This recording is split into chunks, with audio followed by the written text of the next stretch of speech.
Hey everyone, welcome back to another week of podcasting and gaming here on Cosmic Crit. It's your GM, Patrick here, and it is our 111th episode, and we are celebrating in Bilbo Baggins style by eating too much and living in a hole in the side of a hill. This is a very quick intro before we get back into the action of this week, so first off, if you missed our live stream last weekend where we played the Starfinder Beginner Box and were sponsored by Sirenscape to promote their amazing new sound set for that adventure called Steel Talon's Lair, don't worry about it. You can watch that adventure on our Twitch or our YouTube channel right now. Take a minute, check our website out, and subscribe to both those places. Ring that bell or whatever notification option you want, and you won't miss any new episodes or any of our future streams ever again. Next up, there is still 2 weeks in our November challenge to submit an NPC to Season 3 of the podcast. We've run this fan challenge now for every season, and we've populated Absalom Station and Akondis with your NPCs, and we want to do the same for the fighting men and women of the SDF and the planets in the Attack of the Swarm adventure path. The link is in the description of this episode. It's on our website, and our top winners, we're going to give you a gift card and the ability to see your NPC creation probably get eaten by a huge space bug. I don't know, I can't tell the future, but there's a 64% chance they are going to get munched on like the lawyer in Jurassic Park. Don't quote me on that, don't at me on Twitter, but yes, now there is a 100% chance that might happen now. But yes, submit your NPCs now. You've got till the end of November. Alright guys, this intro has got to get up, we got to get it out, and we got to start to play. Against the Aeon throne is coming to an explosive ending, so what better way to continue than with this episode? It's number 111, and we call it Dazed and Defused. Episode commencing in 3, 2, 1. Episode initiated. Crazy, that's how this show goes. Millions of Aslanti are their foes. Maybe it's not too late to roll a nat 20 and thereby obliterate. Stamina wounds are not healing. This podcast hitting your brain, and this show is off the rails on a critty train. That's right, everyone. Good evening, bat decapitating, eyeliner wearing weirdos, and welcome back to another episode of Cosmic Crit. I'm your GM, Patrick. We've got a heck of a blood-splattered episode, so let's move the hands of doom to the critting hour. Let me introduce my 5 friends and your players. To my right, nobody wants him as he stares at the world, plotting his drone's vengeance. He would soon unfold. It's Tyler playing Nikithian Dronitis. I like to think that I'm the Zach Wild to your Aussie, Patrick. Okay. To his right, her evil mind plus enemies destruction, sorceress of death's construction. It's Rebecca Rockin' Talara. No more tears. It's Starfinder time. Across the digital table, people think he's insane because he's critting all the time. It's Miles with a win. I thought it was just because I barked to the moon. To his right, if you could see inside his head, you'd be seeing he's tricking him again. It's Jabert bringing Bumfuzzle. Thanks. Hey. Hi. And finally to my left, is he alive or is he dead? Another tentacle monster beat him about the head. It's Drew running with a Kaz. Rebecca! What? He's making a very, very dated reference to the Osbournes. The Osbournes, yeah. Did you say Rebecca? Yes, you did. I said your name because you're my wife and you're in my house. And Okay. Oh boy. Oh, it's a rough start. Yeah, so I started out doing Black Sabbath and I was like, nah, I want to do Aussie songs too. Hey, I actually got a reference. I actually said a reference. Aren't you proud of me? Most everyone did. I was actually surprised. I think you started off with Ozzy Osbourne, Crazy Trains by Ozzy. Yeah.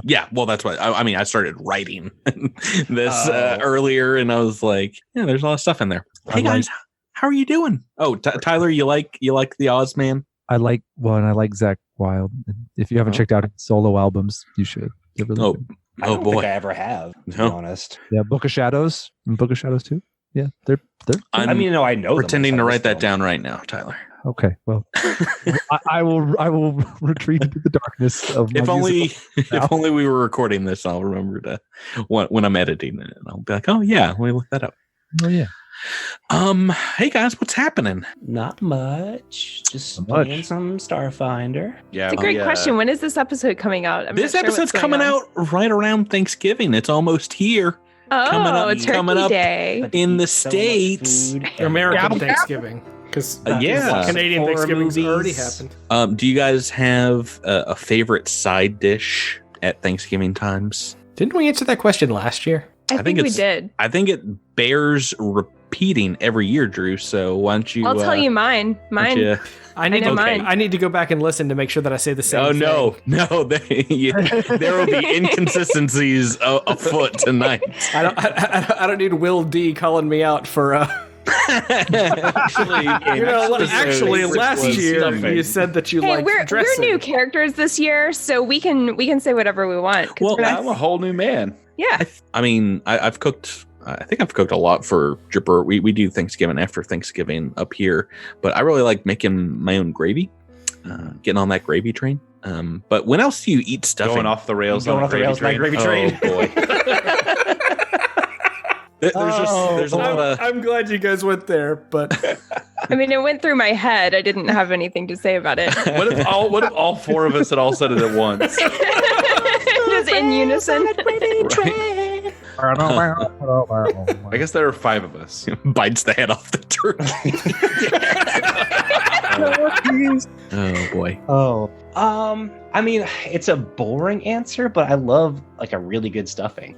Yeah, I was about to say dressing. You don't really eat it any other time of the year. Like, have you ever been out and about and it's like, yeah, I'm gonna have I don't like the stuffing. super dry stuffing. You know, it's funny you say that. There are so many things that are just around Thanksgiving that are not any other time. Well, and dressing is literally the only reason that I want turkey, because I don't like turkey. It's too dry. It's just not great. I would rather have ham. However, you can't have dressing with ham or stuffing with ham.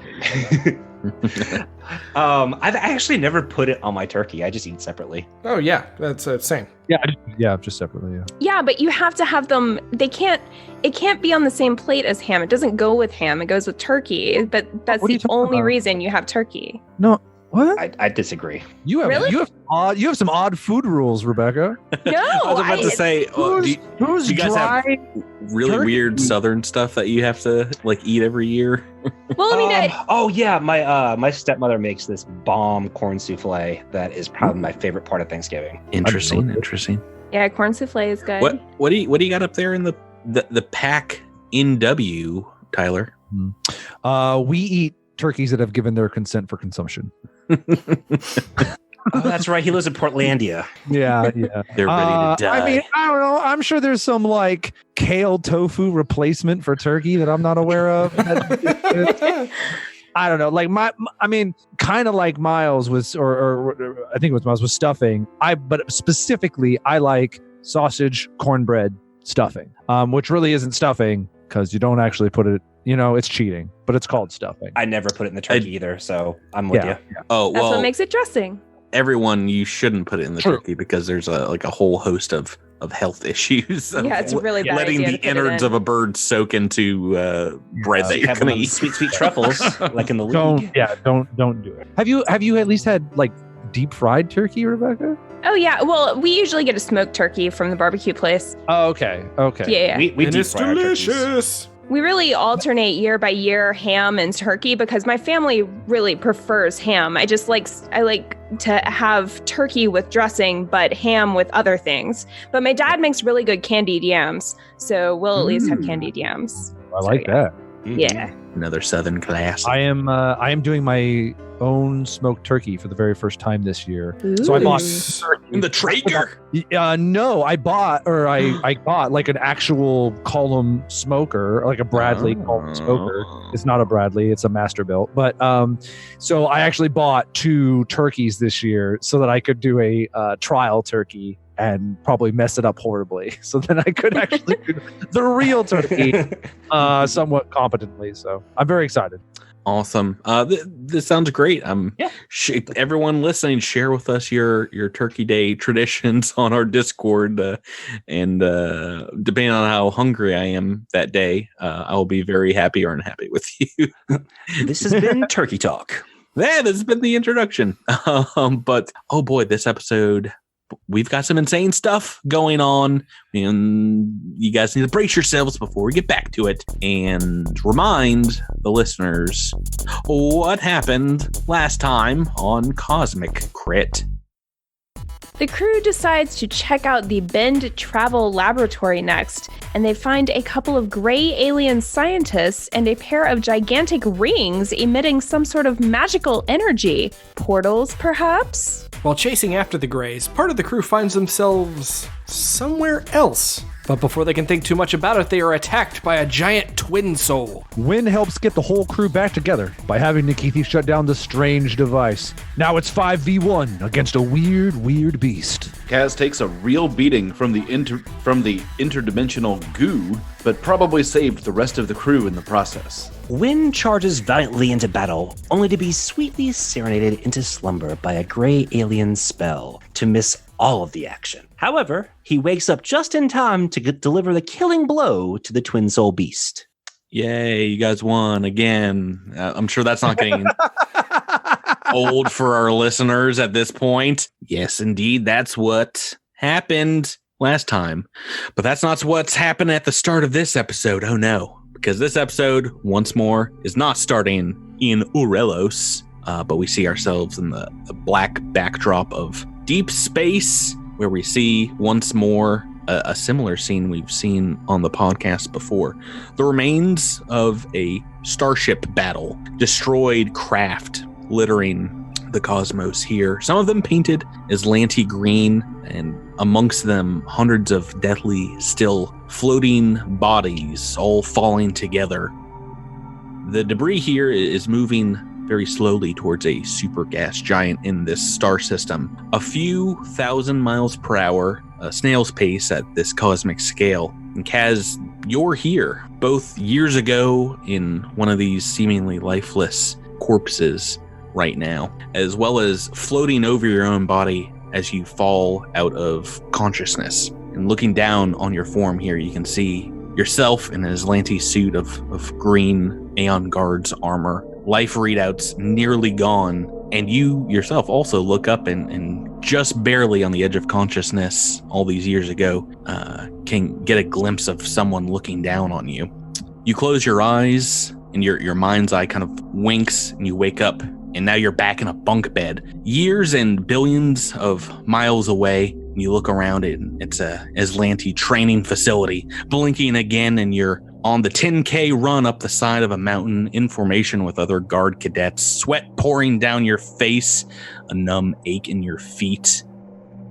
Closing your eyes once more, and you're in a long mess hall eating synthesized mush, staring up at multiple propaganda posters on the opposite wall, reading the words that they have drilled into your mind over months and months.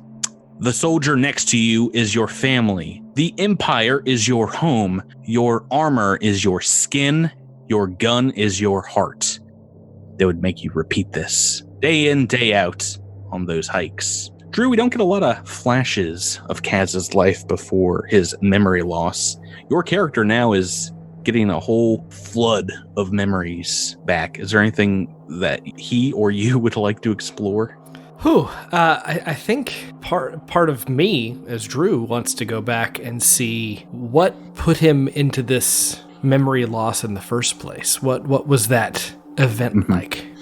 Yeah, I mean, you don't remember too much before waking up in this giant space battle.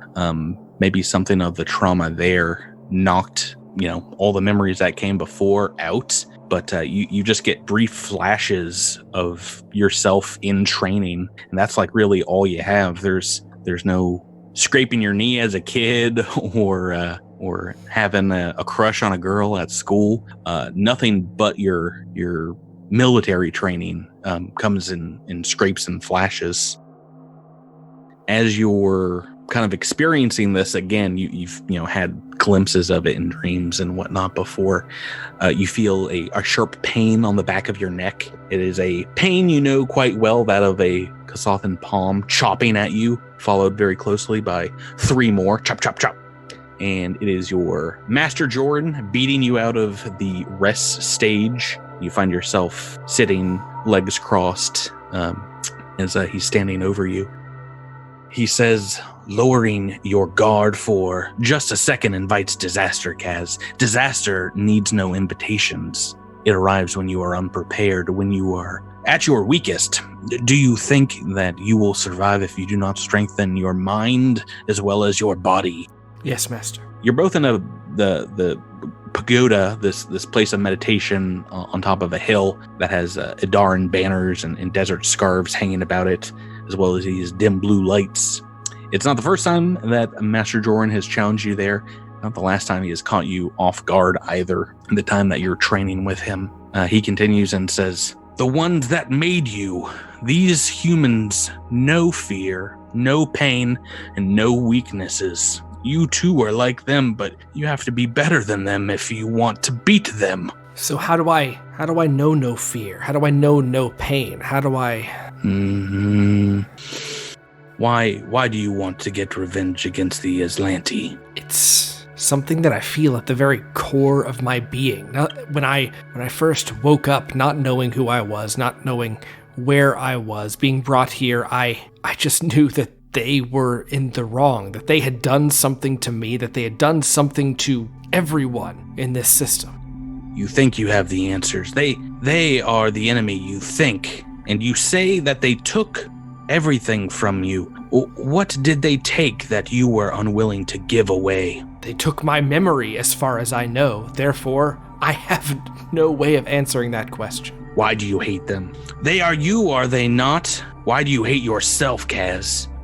Why do you hate them? There's a crack against your back as the master stick is produced out of thin air, makes a sound of a tree striking a metal cylinder as your entropic abilities begin to kick in, trying to absorb the blow. Why are you so angry, Kaz? Why put yourself through this? Why not stay down, cower, and no fear, no pain, and no weakness inside yourself? Because I am not that. Whatever I was before, I am better now. I am stronger now. Strong enough, you think, yes, but you think you have all the answers, but you cannot truly know until you test yourself. Your test will come when you discover that which makes you who you are, when you finally meet Kaz face to face and get him to tell you what you think.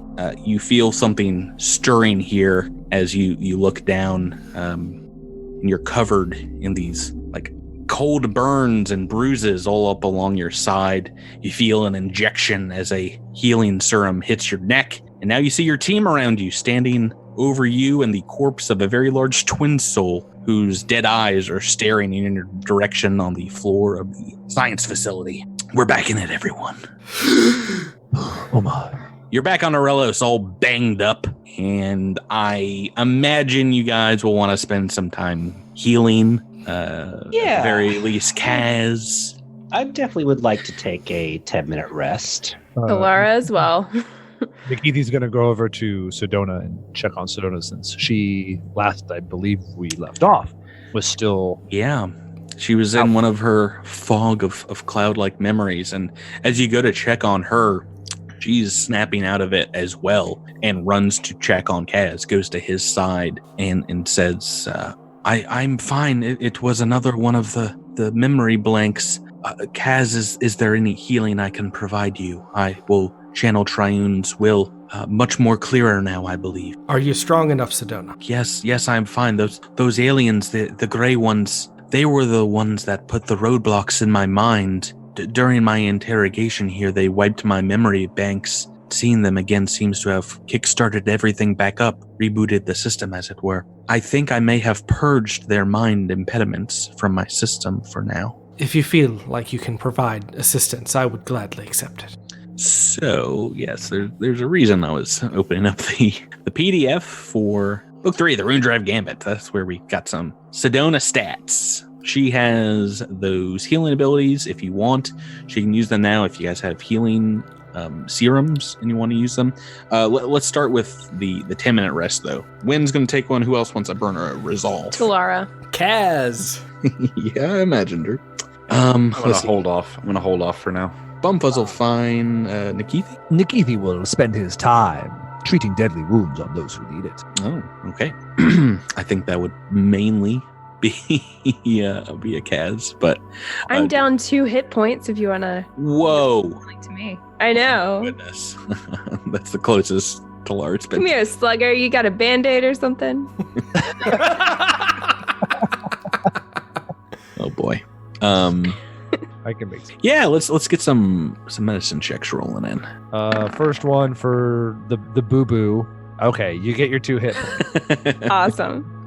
29 on that medicine check. Pretty good. Yeah, that's enough. More than enough. And second one for bigger boo-boos. A 27 is also going to be the DC +5. So I believe you're getting my character level plus my intelligence modifier, if that is correct. Do you have the advanced med kit? Yes, we have an advanced med kit. Okay.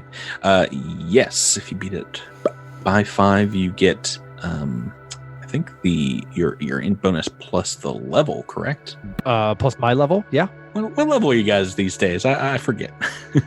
We're level 6. Oh my goodness. That's 11 They grew up so quick. for you, Drew. I'm sorry, you cut out. That's 11 hit points for you, Drew. Awesome. And am I starting from 0 or am I starting from 1 at this point? 0, because I think it was right at the end of combat there. I don't believe we had a turn where you had to burn a resolve to stabilize. Did anyone want to try and burn a healing serum so he doesn't have to waste resolve? Yeah, I can drop him one of those. Okay. Yeah, feel free to roll that and add that to the hit point total. Okay. Gotcha. 4. Let's see. Yeah, if you want to burn resolve a little bit more now, you can. If you want to just go to some Sedona healing, you can. She has a number of mystic cures she can throw at you guys. Here, let me stab you with the healing serum. That's 7. How is Kaz doing, Drew? With that, Kaz is at 22 HP, which is less than half. Right, so Sedona does have a level 2 mystic cure if we want to burn one of those. How many? Can we ask how many spells she has to her available today? Yeah, for level 2, she hasn't used any since you guys came down to this level. So she can cast this 3 times. I mean, it's just me, but I'm thinking that might be worth using one of those. Does anybody disagree? Oh, it's definitely worth it. I mean, you can burn serums all you want, but these don't cost a thing. She's happy to do it. Yeah, let me get some of that mystic cure. Do you want to roll it? No. What is the what is the roll? Well, it's 3d8 plus her wisdom modifier, so it's 3d8 plus 5. So it's up to you. I can roll it. You can roll it. Oh, should I take my own fate into my fate in my own hands? Probably. Fortune favors. It's 11 plus 5. That's 16 back. Yeah, not terrible. But still not up to full. Do you want to just burn another one? I don't think I should burn another one of those, but I do have... How far down are you? I'm at 38 of 52. So I'm down a decent bit, but I feel like I have a healing serum that I can use. Well, we might as well. I mean, I don't know. Your call. But I would say go ahead and do it. I have a bunch of Mark 1 healing serums that aren't going to do a ton. So I feel like, yeah, in combat, not too much. So I'm gonna at least roll 1 or 2 of those just to get them out. Okay, might as well. That's a good roll. That's a better roll. What'd you get? So that's a 5 for the first one and a 7 for the second one. Okay, all right. And I'm now at 50 of 52 HP, so we doing just fine. You don't want to. Another bandage for your boo-boo? I'll be okay. Okay. Excellent. So, I mean, you guys have survived this crazy combat. Last week, one of the most anticipated fights for me, because I knew it was just going to go off the rails. It's just going to go crazy no matter what. It's so weird after the last fight when nobody wanted to punch Kaz at all, and this fight. Yeah. Everything wanted to kill him. I rolled randomly a lot too, and I was like, oh, it wants to destroy Kaz. Of course it does. That makes a lot of sense. I have questions about that fight that I don't know if you want to answer or can answer. Well, yeah, you guys figured out some information about the Twin Soul late in that battle, but go right ahead, ask away. So when we were in the kind of alternate dimension, were my kinetic attacks or my EAC attacks doing more damage to it? Oh yes, you figured out pretty late after I think it was shut down. Yeah, the energy. It has a weakness to physical attacks. In the etheric realm, it also had just a general weakness to magic missile damage, force damage. So it's basically this creature that is like two-bodied, and it lives like half the time in each world. So it's kind of flitting back and forth. Pretty cool monster. I mean, hard enough boss fight by itself. That was CR8, the Twin Soul. Wow. But that was on top of having to fight two gray vivisectionists who, as you're looking over what you found last week, it seems like they had cut up one of these Twin Souls and were using it to power these gateways, these two portals that you guys were popping in and out of during that combat. And as you go to these doors to the north here, you see that there is a whole set of caverns where it seemed like this Twin Soul was being kept. Pretty creepy. Do we think this Twin Soul was being kept against its will, or was it like working together with the Greys? As crazy as that sounds. Yeah, as you're maybe taking a look at some of their data sets and notes and ACLO, it seems like they had come here to Arelos to study the Twin Soul specifically. So it might have been like a natural occurring thing here in these caverns. It looks like they're well worn, so it might have been here for some time. It actually says a pair of Twin Souls, but as I said, one of them was killed and dissected. Do the vivisectionists have any information that we can gather? Any gear that we could take to replenish our stocks? Anything? You spend some time looking around this lab while you download the data set, I imagine. Yeah, let's do it. Yeah, for sure. You downloading all that data and deleting it. Yeah, as per your MO. Taking a look around here in one of the little offshoot medical labs, you found amongst some pretty gross looking surgical tools, 3 med patches, and another advanced med kit. In case you didn't have one at this point, here you go. Hey, all right. Yeah, replenish the stock. But yeah, that's about it. I think the Greys had on, they have like a couple of little needle pistols. You got to figure out firsthand, and I don't think I gave you their between last week and this week their items, if I'm mistaken. Boo! You sure the Twin Soul didn't like hawk out a long arm or something? Hawk out. Oh, I swallowed this earlier. Blah. I was going to use it in my escape. Blah. Blah. So these guys are actually outlined in Alien Archive number 1, I believe, as both a playable and an evil race. I've read some pretty interesting stuff of people playing gray characters and playing them just like kind of like Men in Black, very very jerk, almost goblin-like. Like old school goblin, like not the cool new school that we're space goblin initiating into Starfinder. At first, I thought you were referring to the pink glob as a playable race, and I was like, season 3, perhaps. They have a skin suit that kind of like meshes over their body, a la Independence Day. It functions as basic Lashunta Tempweave. They've got the needler pistols, and each of them, I think, a couple doses left of blue Winnis poison. once again, the same poison that your friend back there on Outpost Z, the Raikrichi Hashachir, the sleeping poison that basically took him out of commission. Pretty important fort saves going up against that poison because only 2 fails, and you're just unconscious basically for the rest of the AP. For the rest. Yeah. Speaking of which, if we were to pick that poison up, do we have a way to administer it? Like, is there a way to give that to someone? Yeah, the pistol. Yes. Oh, their pistol. Okay. Yeah. So I think Nikithi would pick up one of those pistols. And Yeah, I think Talara would too. Yeah. So there's a couple of can shoot. a couple of doses for each pistol still. Okay. Let's 2 see. shot, make him count. Is that just a regular needler pistol? Yes. Okay. I'm not, I think, super special about it. Yeah. Anything else you'd like to do in this area? Nikithi, this equipment, should we destroy it?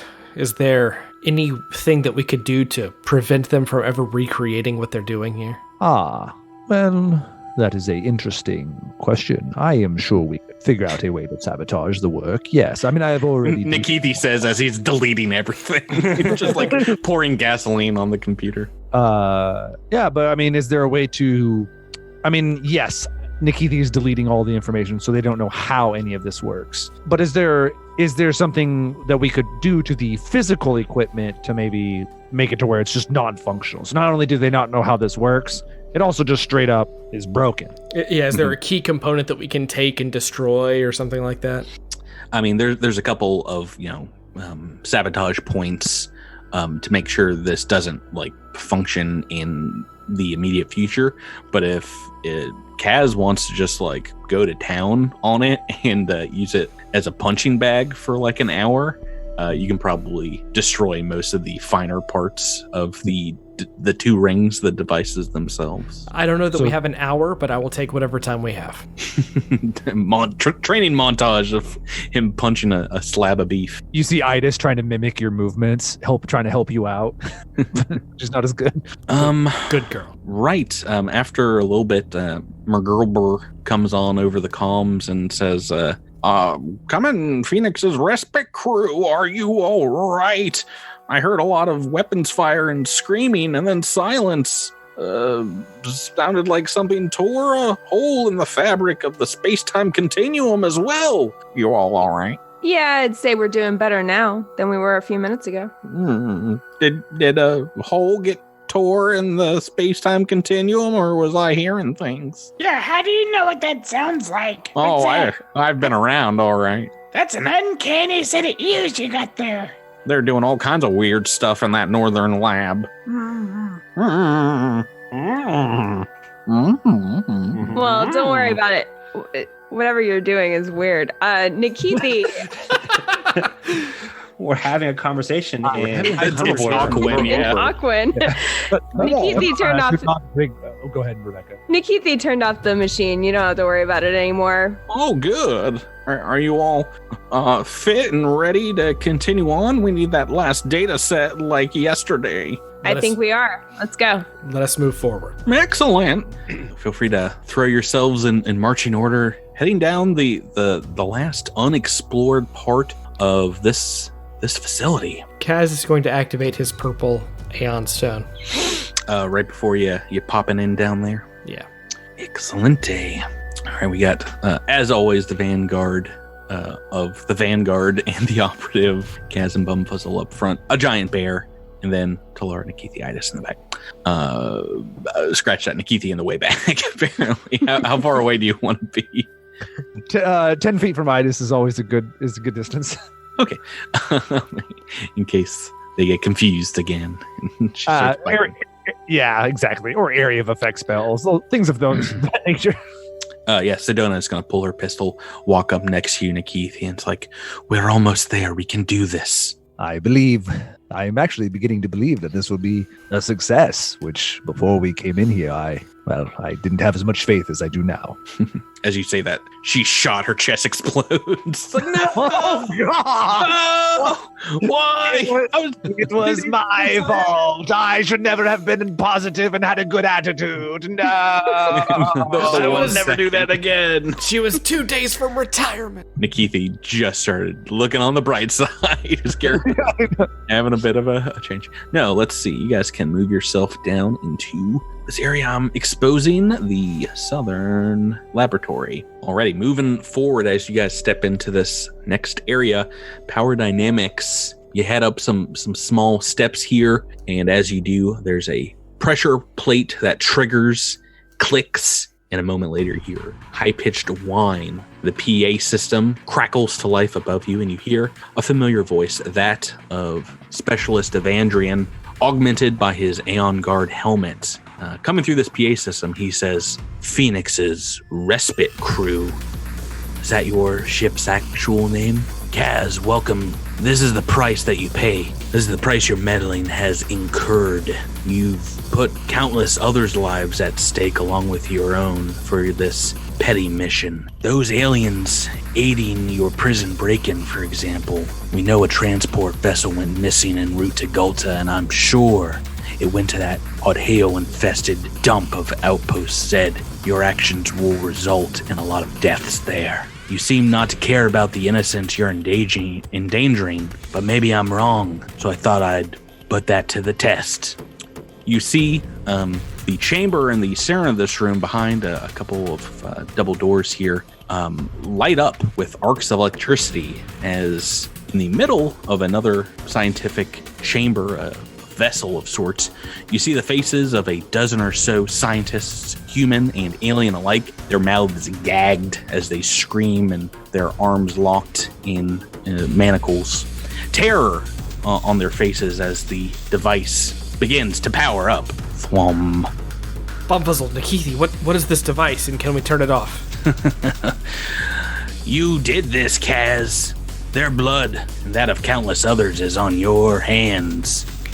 Funny you should say that when you are the one who placed them there. Evandrian, if you are so worried about protecting innocence, then show yourself and put yourself in harm's way, you coward. You're the coward here.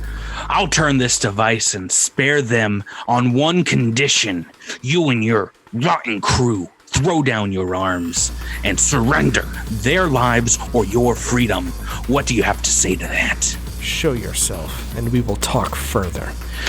Oh, we don't have time to talk. From what I read of these scientists' data, you all have about 20 seconds to decide.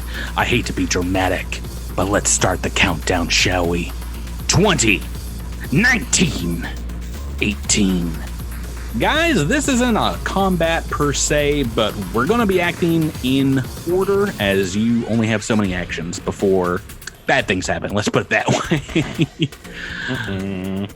I'm sure there's going to be a lot of ideas here, and you guys have as much time as your player selves like, but as characters, you don't have a lot of time. When the last time you were in an enemy-held facility with an explosive countdown, things ended very terribly for your previous crew. They did. But perhaps that will help you in your leadership decisions here. Do you want to start us off and work through some stuff? Yeah, I mean, Wynn would probably not be saying anything at the moment because he's smart enough to know that whatever he said is not going to really make any bearing to Evandrian. Mm-hmm. But so he would probably be trying to think of what move to make. Although Miles is drawing a blank. It sounds like Miles and Wynn are perhaps locked in fear. I think this is Flashback City to all those that died raiding as part of your previous crew. Mm-hmm. The Xeno Wardens. You see the little halfling's face on Bumfuzzle now. He's counting down for a bomb, I guess? It seems like whatever this device is, it is powering up. And the scientists are locked in there, much like Dr. Manhattan. They're not going to get superpowers, though. They'll probably just die. I would hope that maybe Bumfuzzle and Kaz possibly Nikithi could hack the console in front of us and stop whatever's about to happen. I mean, you can tell them to do that if that's the route you want to take. I mean, how do they feel about it? Well, how about you pick someone to act next? You can tell them like, hey, do this or that. Okay, so I'll pick Bumfuzzle. Seems to have the Bumfuzzle or Kaz seem to have the best luck with. Don't send Kaz to do anything with computers or engineering. Kaz, hack this computer. Hack it to pieces. For some reason, I thought you were helping with computer stuff. No, and Knack always helped with computer stuff, but Kaz has 0 in computers. I missed too. So he would probably be like, Bumfuzzle, is there any way we can stop this from the console? I'm on it already. Yeah, so it looks like from the console, no. You're going to have to get inside this chamber. It's been jury-rigged in some way to go off. But to do so, you can use the console to try and open up these outer doors here, or you can use engineering to just try and take the door like off the hinges. Basically disable it for someone else. Either of those will be a standard action to attempt. Okay. So it's computers to open the door, or engineering to just take the door off its hinges. Yeah, just open the door in a more creative way. All right. That sounds more my speed. I say. This terminal doesn't control the thing in there.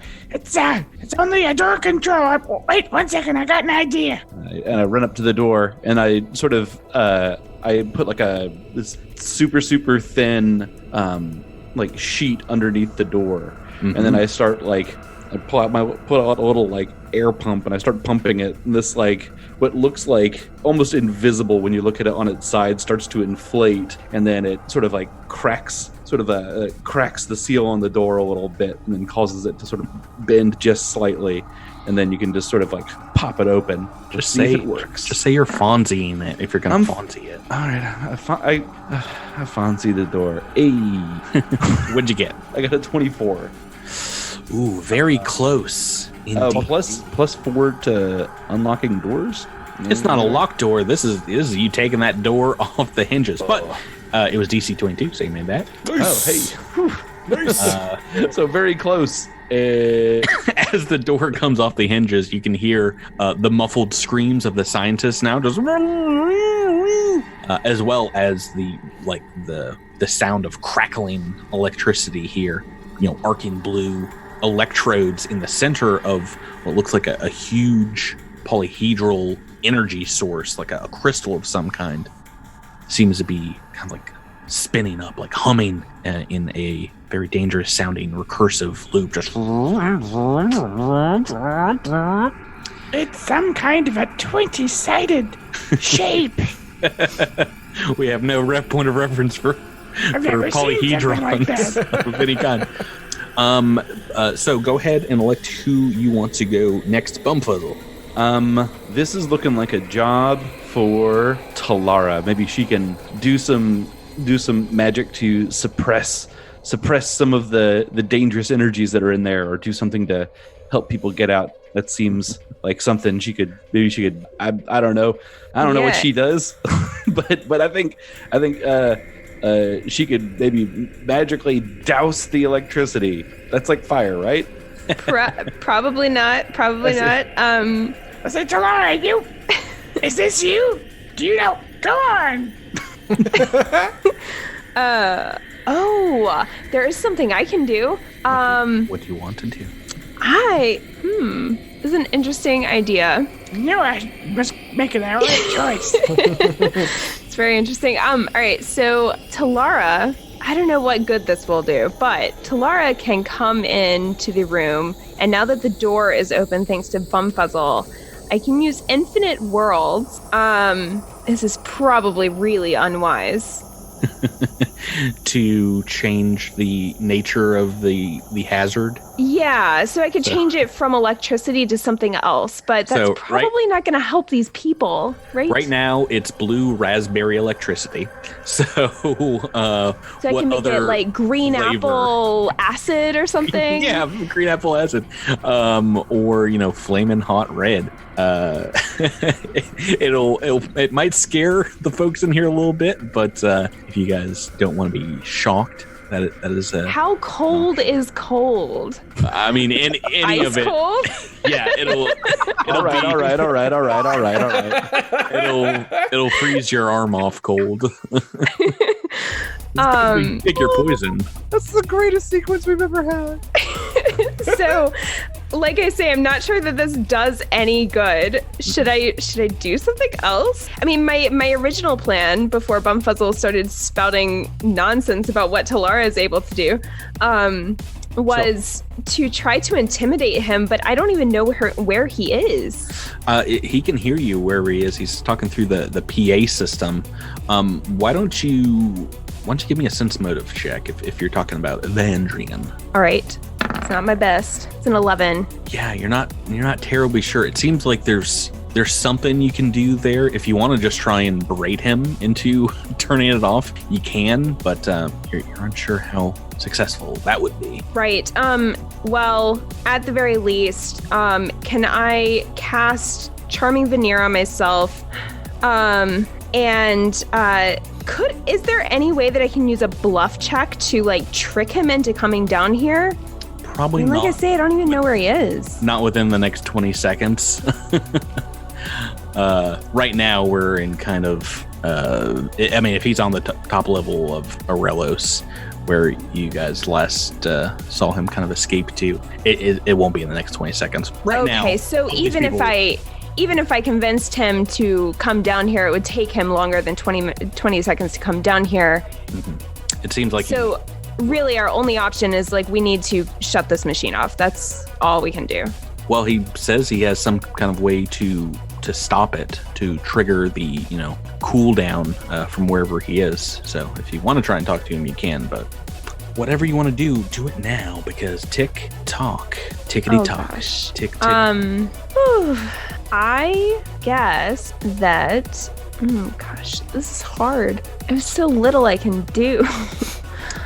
You wish you had all those skills of a Solarian, right? Right about now. Well, Solarians have more than Witch Warpers. All right, so, oh gosh. Okay, I don't even know what I would say to him.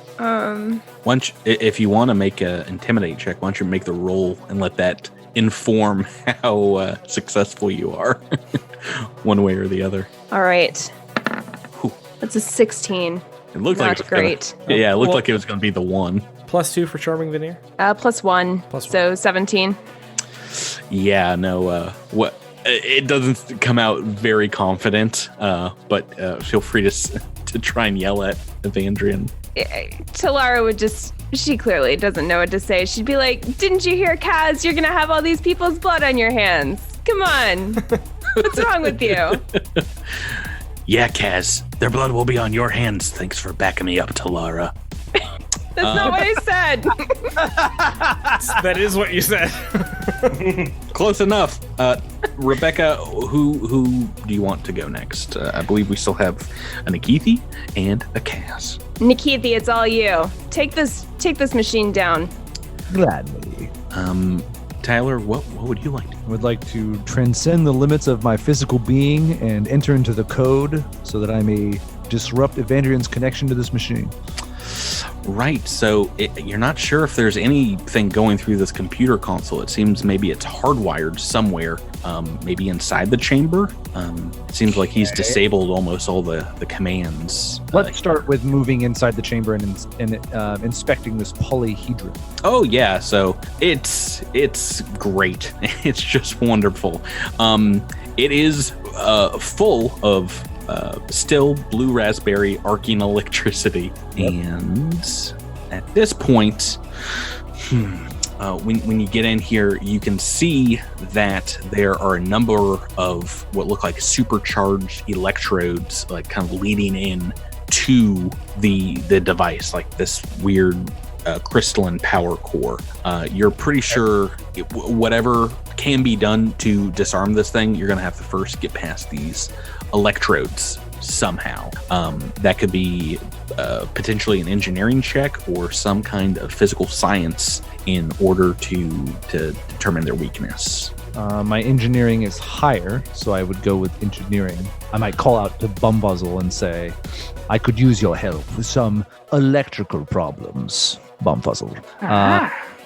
Just really quick, does Nikiti get the sense that it's going to be faster to try and disable the device versus getting all of these people out of the room physically? It depends. It depends on how good you are at disabling it. You don't have a lot of time, so either is possible, but probably not both if you're doing it yourself. Can I offer a bit of a suggestion or a question about an idea? So, a question about an idea. What do you got, Drew? So we've got Nikithi and Bumfuzzle here to turn this machine off. We also have 5 scientists who have presumably worked on this machine that we could free to have them help us with this. It's a bunch more than that. There's about 12 in total, more than is represented here on the map. Could I? Are they? I know they're gagged. Are they also bound? Yes, they are indeed. It looks like a set of manacles, kind of like tying them around the room. With my acid abilities, with my entropic strike, could I charge my hands with acid and burn through the manacles one by one? How quickly would I have enough time to do that? Maybe. Seems like something for your turn, but right now, Tyler, what do you want to do? Let's try and get rid of the first electrode. How about that? Yeah, make that engineering check.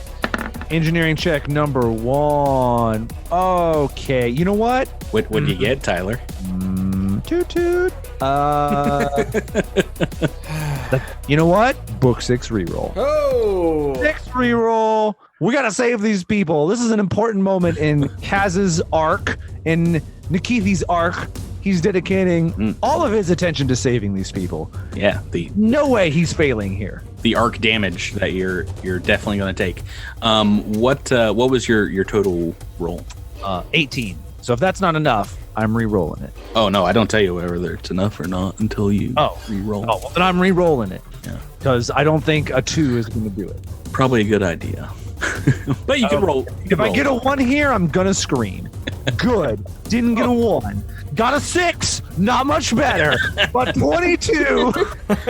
All right. So, electricity damage coming your way. Let's roll that first. Guns the best. 15 points. Arcing blue electricity. Make me a reflex save as you're pulling these electrodes out. Okay. Did I fail? Is this because I failed? No, you succeeded. Yes.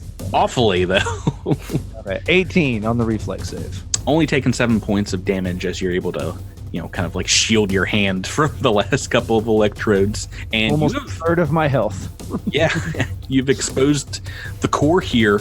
You see that indeed the center of this device, like leading up to it, behind the electrodes, is a straight shaft of cables powering the crystal from below.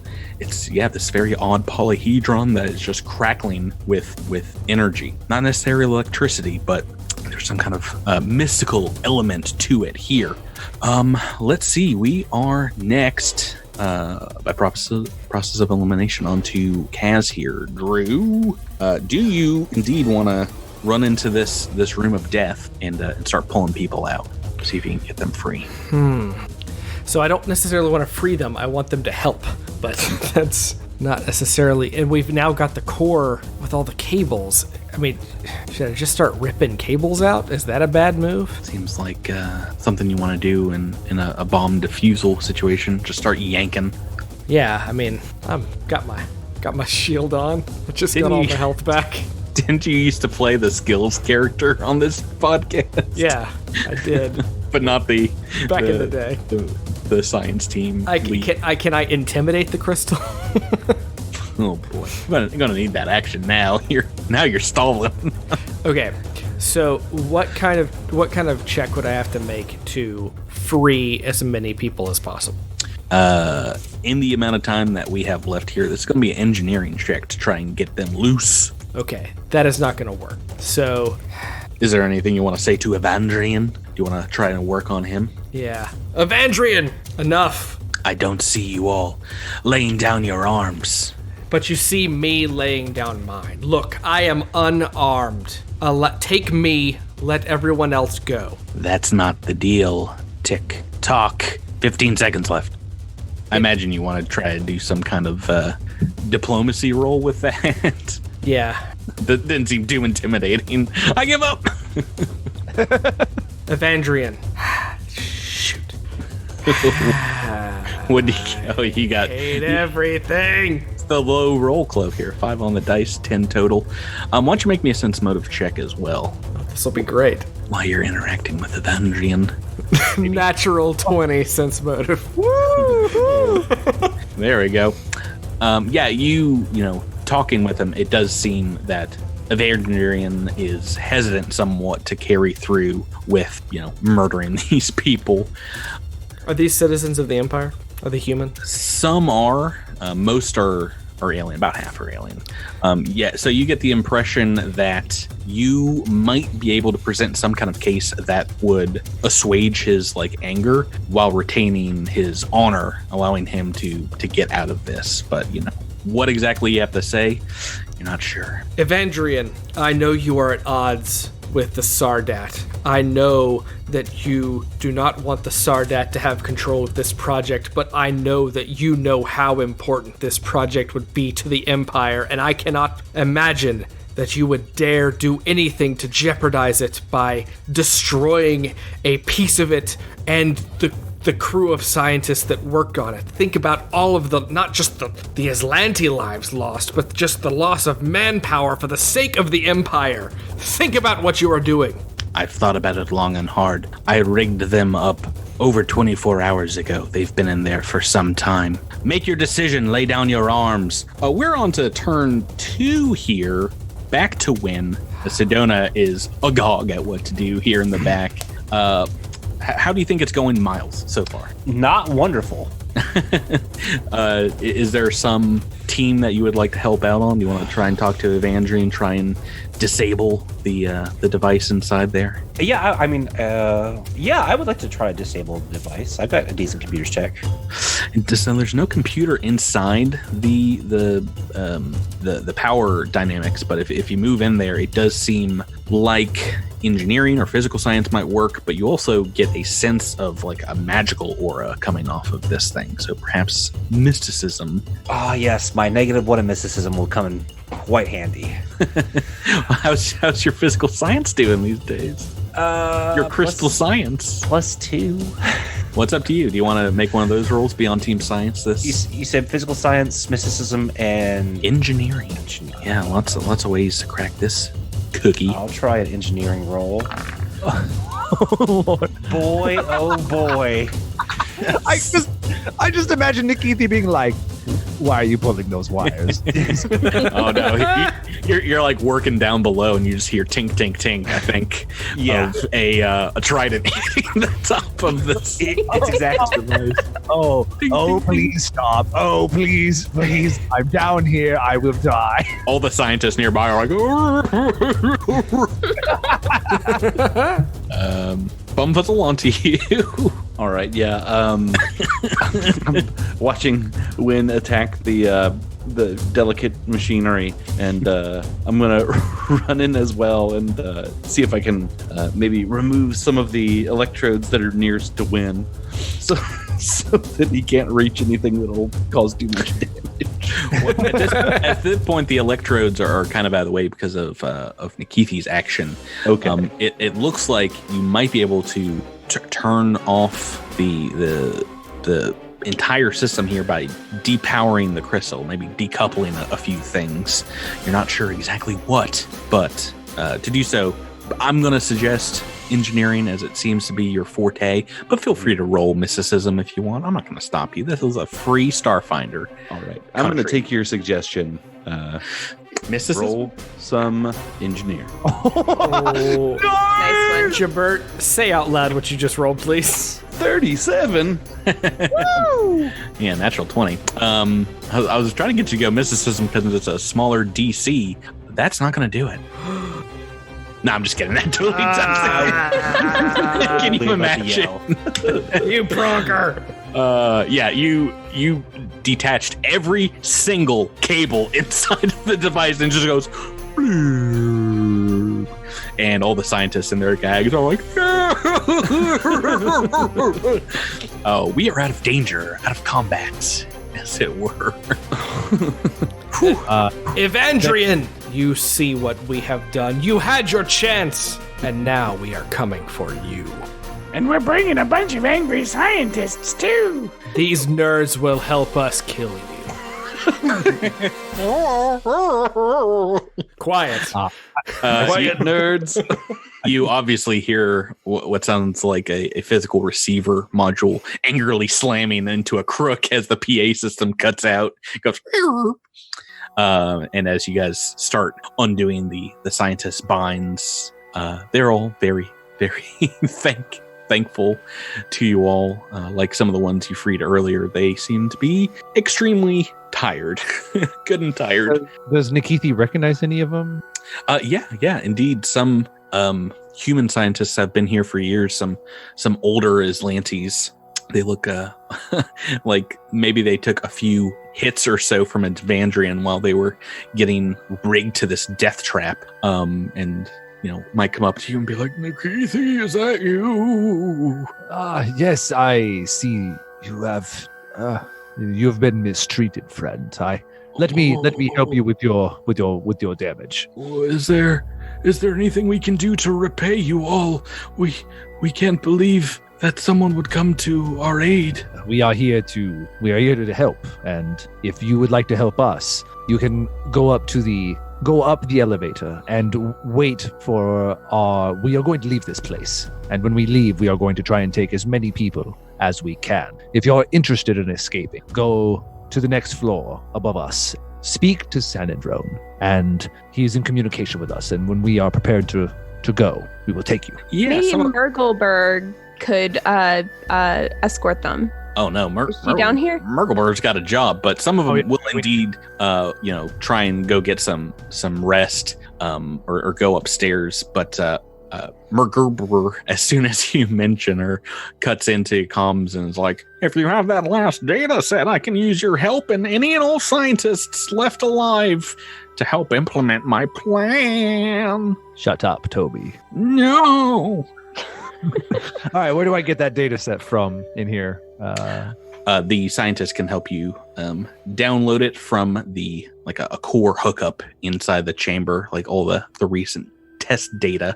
And yeah, taking a look at the crystal inside, what looks like a spawning crystal inside of this power supply test, you can tell that this can easily be altered into, modded into a very powerful magic tech augmentation, something called a Resident Larynx. Does anyone want a Resident Larynx? What does it do? Yeah, can we mysticism to tell what it does? I would prefer if someone just installed it without knowing what it does, but what do you think a Resident Larynx does? Probably a really loud voice box. Yeah, it sounds like it would like increase your intimidate score or something like that. Maybe it's echolocation. No, it's straight up sonic damage, Bo. Make mysticism check, see if you do indeed know what it do. Ooh, Bumfuzzle got a good one. 19 on the dice. Jeez Louise. Let Nikithi give it a shot as well. Nikithi brushes off his lab coat. Yeah, natural 20 on that one. The Resident Larynx is an augment that is they install small resonating crystals in your throat box and can basically turn you into either the Banshee or Black Canary. Pick your comic book of choice. Amplify your voice to deafening levels. And I believe as a standard action, you can basically let out an ear-piercing shriek into a cone that doesn't harm you. And everyone in the cone takes 5d6 damage and can make a fortitude save for half or become deafened for a number of rounds. I mean, Wind has a loud roar. That would probably be helpful. Ooh, does anybody else want to become a superhero? Definitely wouldn't be something Nikithi is interested in, but he's happy to install it into whoever wants it. Yeah. I'm in. Anyone else? That sounds like a pretty win thing. Yeah, Kaz is already a superhero. He doesn't need extra. When take these pills, these will numb the pain. Otherwise, I'm about to cut open your throat, so you might want to lay down. Sounds good to me. Yes, this is the standard Resident Larynx. And like I said, yeah, it is the DC for the fortitude on this thing is 10 plus half your level plus your constitution modifier. So right now it's probably like a 14, I'm guessing. Somewhere in there. And yeah, it's 5d6 sonic. And you can only use it basically once per combat until you've taken a 10-minute rest. That would allow you to regain stamina points. Or you can spend a resolve point to recharge it immediately. Okay. I think it's pretty cool. This is that's a neat little function. It's a magical augment from this adventure path. It's actually from the previous book, Prism Unigolda. Right. So, some of the scientists will trudge off. The others will help you get the data and will indeed continue back with you to the Rune Drive. You can fast forward to there because, well, I guess I should ask, does Nikithi want to take a 10-minute rest while installing this? Nope. You took a little bit of damage, but you're I took a little bit of damage, but guess what? I have so few resolve points at this point, you could almost kill me, and I'm still not going to take a 10-minute rest. Let's try that out. Oh, please don't. Now I'm even further in the back than I normally. The ceiling collapses. Getting back to the Rune Drive and Morgorber, greedily, is waiting for that data. She's her shawl kind of wrapped around her trunk-like body is already covered in grease as she's taken off all these panels on the containment unit to the Rune Drive, and there's like tools spread out along the floor here. And yeah, she says, we ain't got all day. Let's kick it into montage mode and take this theoretical engine into the realms of impossibility. Sounds good. Let me give you the data. Well, thank you very much. You guys can look over it as well. Why don't you make me a mysticism check or physical science to kick off the scientific montage? Who's rolled the highest on mysticism or physical sciences? Nikithi brushes off his lab coat once again. Oh no, Tyler has a feel being the smarty this season. Whereas I am the dunce. Feels pretty good sometimes. Yeah, you guys switched off on some skills. I rolled a 17. I have a plus 14, so that's a 31 on a physical science check. So looking over the device, the data sets they've gotten here, Nikithi, you are almost certain that the way this device works, if you are indeed able to activate it, whatever that means, is that the main power core inside this Rune Drive, this Aeon stone that is supposedly connected to the throne, the Aeon throne, the capital of the Islanti Empire, this ancient magical stone. Pretty sure that it's going to work magically like a powerful drift beacon once activated. Does anybody have any guesses as to what potential implications are if the Islanti get their hands on this Rune Drive? I mean, couldn't they move an entire fleet? Oh, yeah. If, regardless of how it works, if they're able to move it somewhere, they've basically got a mobile Absalom station. And yeah, they could use it basically like the Starstone and just like get it into sort of the near space of some system they want to attack and just like move in from anywhere in their empire. Whereas reinforcements, to try and help out, if they took a matter of days to get there, someone trying to oppose them would take weeks or months, and battle would be over by then. If they wanted to take over another system, they had this technology, there'd be no power in the galaxy fast enough to stop them, basically. It's at this point, Nikithi and others, as you're kind of chatting this over, you realize that someone magically channeling energy through the Aeon throne might be able to somehow gain control of the Rune Drive once it is activated. It seems like a magical link between like mother and daughter stones is so great that link could take months to sever. So if you activate it, you would be basically on the hook for a long time. as it would almost act like a homing beacon as well, because they would be able to zero in on wherever you go. Does that make sense? So if we turn this on, whoever is also linked up to the throne would not only know it's on, but know where it is. And am I understanding that they could also like exert some control over it? Yeah, perhaps. Maybe, start it up, stop it, that kind of thing. Turning it on is like a terrible idea, it sounds like. Yeah, Merle Gerber will back this up if you're chatting it out and says, you all won't be able to use this device yourself without being on the run from the Aslanti. No star system would be safe if they can track you with this engine, but all the same, well, we've got to get it out of this facility somehow and get it out of the Sardat's clutches. I agree. The question now is, how do we get it out of the facility? We certainly cannot take it apart piece by piece. It's impossible. Lara's a smuggler. You've got to stick it in your back pocket? Yeah. It's like 3 feet wide on each side. No, but yeah, Talara, if you are indeed pouring over this data, you get a general sense of just how the rune drive seems to work. And it becomes clearer and clearer that it is indeed based on the fundamental laws of whatever powers you have, these Witchwarper abilities. Because the rune drive seems to theoretically, from McGruber's notes, be rewriting reality as it's powered up, and taking a look at the kind of like base code work of the universe, time, space, energy, just kind of changing them, flipping them on and off, upside down.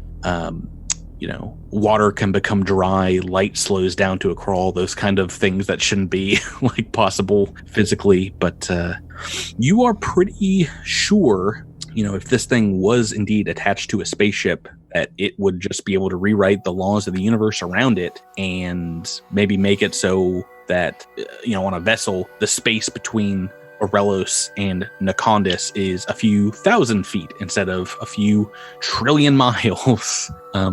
So not necessarily teleportation, but just kind of rewriting how things work. That would be this thing at its like max power. The capabilities it have. But, what would that do to living creatures inside of it? That's something they tested thousands of years ago on the Royal Venture, and it didn't turn out great for them. You yourself, though, have summoned creatures from other planes of existence, and you're fine. They're fine, right? Is there any possibility of partially using it? Like, not turning it on to max power? Make me a mysticism check. See if you can figure it out yourself. It's a 23. Close enough.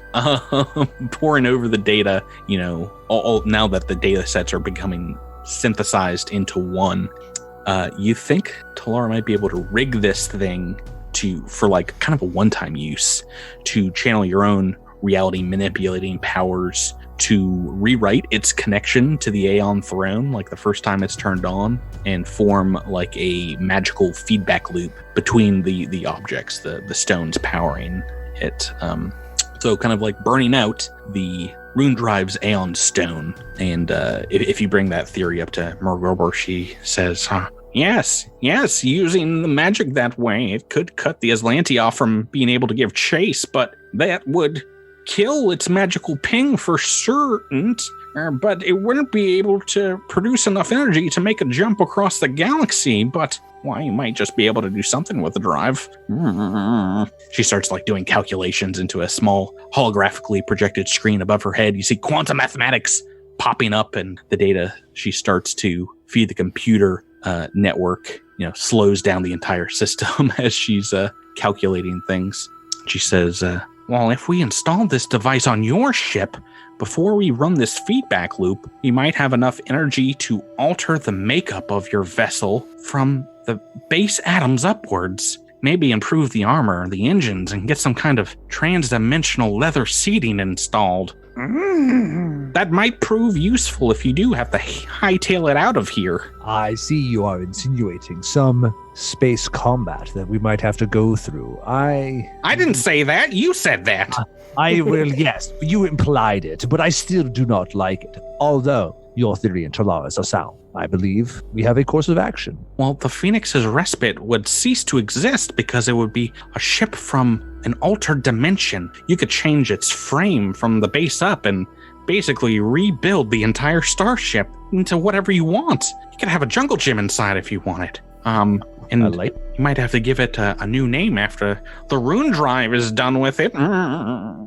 This is all theoretical now. Of course, but Phoenix's respite has been always kind of difficult to say in my tongue. We still need to finish these modifications, and I'm sending this data out to all stations. Science team, let's go! The scientists that are here, some of them come back from upstairs, slinking down the elevator shaft after a power nap. It takes about a half hour or so as you watch all the gathered scientists here working diligently, disconnecting aspects of the Rune drive and plugging in others. The temperature in the science chamber is dropped down to subthermal levels as the device becomes ready to test and activate, and it begins to glow magically and give off low levels of radiation. Are you guys helping out during this process? What would you like to do in this time? Oh yeah, Nikithi would be there right next to Murgle and trying to do as much as he could. Bumfuzzle's going to go stand guard in the balcony over the hallway. Kaz is going to do the same thing, but in the sort of open space over here to the west. Win is going to go opposite of Kaz in the other hallway, keeping a lookout as well, because he knows very well he will not be able to help with the science. Maybe if you roll a 20. Talara will stay on the catwalk. Sedona on the catwalk. Yes, true. I've waited to say that for episodes. I'm sorry. We've had a lot of catwalks this book. Sedona stays up there with you, Talar, and just kind of gives you knowing glances as you guys watch over some of this work being done down below. And it's after a good long while, Mergerber kind of lifts up, gets on some welding goggles and says to you all, we still need to test this device, and if I'm wrong and this doesn't work, then you all might be sitting ducks out there with one of the most valuable stolen prizes in the entire galaxy. Wherever you go, the Empire will follow, and you can start an intergalactic war if you go back to Absalom, or worse, if you lose this drive to the Aslanti. But before we go, we should test out the drive's abilities. Talara, we need you and maybe a couple of test subjects to kick off your magic and see if you're willing to activate the device for just a brief moment. Would you all be willing to step into the chamber? Is this really wise? Isn't this more of a tested and prod situation? Whee!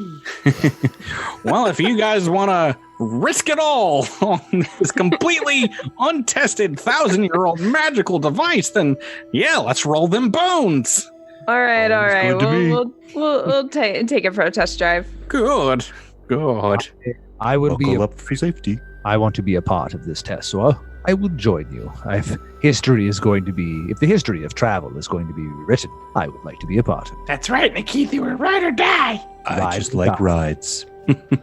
Sedona comes up to you guys and says, we came to this rock not knowing if we'd make it out alive. If you all are going in there and putting your lives at risk, I refuse to let you do it without me. Sorry, there's no room. Just squeeze in, Win. You're so large, take up so much space. Could have a team of 10 people without you. That's really insensitive. I've been working on my weight. Thank you very much. Can someone baleful polymorph this man into a medium size? If you guys are all willing to go inside there, they'll, let you suit up, seal you in the chamber, lock it shut. You hear clunk as the drive, this, glowing, it's now like a purplish blue haze through a great deal of steam that you can see in the center here. And as you breathe, even with your environmental protections on, it's producing like a cold haze inside your spacesuits. And it's barely enough to keep your, the chills from running down your spine here. The device powers on, and Mergerber instructs you over comms, Talara, to activate your Witch Warper abilities, kind of drawing out the infinite worlds within this chamber. What would you like to summon up first? What do you want to do? Oh, I see. So this will be kind of like a holodeck, except for it's, an alternate reality instead of holograms. Well, I figured you could at least make it a little warmer, trying to change things up. But regardless of what you want to do as soon as. No. I have something. Oh, okay. I'm gonna bring up the warm, steamy wilds of Nakondis, a place we all know and love, and brings back wonderful memories of our time together. I think it was wet and cold there for the most part. Well, all right, this is the Nakondis from an alternate reality where it's nice and warm and steamy. The Hobguards are like burning hot in their fur coats. The There's like Hobguard, zip lines everywhere. It's great. Yeah. the Hobguards are the same. They just have platters with drinks on them. Maybe it's the other side of the planet. The hot side. Yeah. So as your powers begin to swirl, that shows up. You see a tree line and like some steam coming in from there. But, it seems to pop open several portals, and you see looks like the inside of a science lab, as well as this another darkened forest, space in one corner of the room, a mining starship's interior in another, and Talara, through the steam of these mirror universes, these stolen glimpses, you see the rune drive is glowing purple hot now, just fully radiating magical steam as the temperature in the room seems to drop even more. The casing around the device begins to pulsate, kind of like in time with your heartbeat. And you can see that chunks of it start to break off these little jagged pieces and float in the air next to the casing, before just winking out of existence. And the one right in front of you breaks off a hole the same shape and size as the necklace around your neck. It kind of pops off of your chest and starts floating in the air here as well. It starts spitting out letters magically written in the air in front of you that read, "A to be continued." What? Oh, next week we're having a fun time, everybody, on the show. I am taking some liberties with this book. I'm not going to lie about where we're going, but I think you know that if you have listened to 110 other episodes of this podcast so far. A little different from what is in the AP. Still, we are deadly close, guys, to the end of this adventure path. You have like the rune drive almost in your fingertips. You guys ready for the end of this book? Oh man, not particularly. I'm sweating bullets. Does anybody have any idea what's coming next? No idea. I swore to myself that I was going to summon a demon this episode, though, and I failed to do it. I'll do it right now. Just for fun. You look around the room and you guys are all like holding hands. And then like between Bumpuzzle and Talara is like a demon like, what am I doing here? What's happening? I want to be here for this special moment. Guys, I had so many crits this season. Right. So that's going to do it for this week. Thank you guys for playing with me. Thank you. A lot of stuff still to come. Thank you, everyone out there, for listening, and we'll see you next week. Thanks Good for night. listening, everybody. Bye. Bye-bye.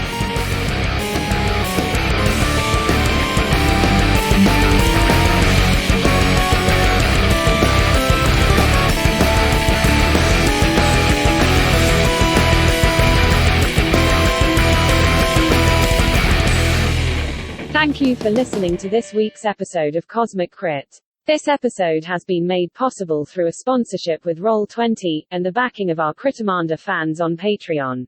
Thanks again and have a great week.